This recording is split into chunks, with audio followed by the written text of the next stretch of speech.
Un documentaire réalisé par une Micmac de la baie des Chalards sera présenté au prestigieux festival de films Sundance prochainement. Le film réalisé avec le studio Wapikoni Mobile l'an dernier porte sur la fabrication traditionnelle de paniers en frêne et met en scène un artisan qui a appris ces techniques de son père. Pierre Cotton a visité son atelier dans la communauté de Gueskapégag. Stephen Jerome fabrique des paniers depuis 35 ans.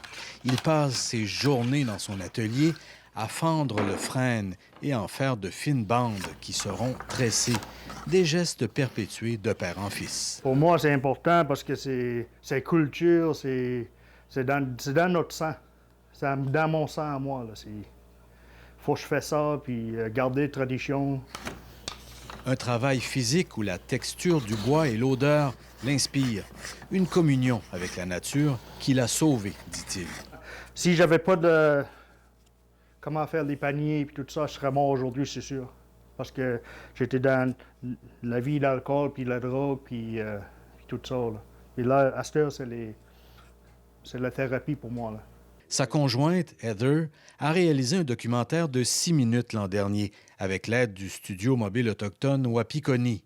Sans parole, seul le son des gestes raconte l'histoire de l'artisan. Je voulais que les gens voient ce travail exigeant, un témoignage de notre culture, dit-elle. Puis, comble de bonheur, son documentaire sera présenté prochainement au prestigieux festival de films Sundance aux États-Unis. C'est incroyable, je n'avais jamais rêvé que ça aille aussi loin.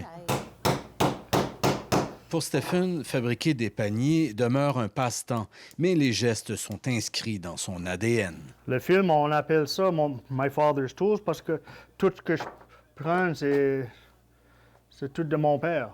Et pour Heather, le fait que son film soit présenté à Sundance est une occasion inespérée de partager ce savoir au-delà des frontières grâce au cinéma. Ici Pierre Cotton, Radio-Canada, à Gueskapégag.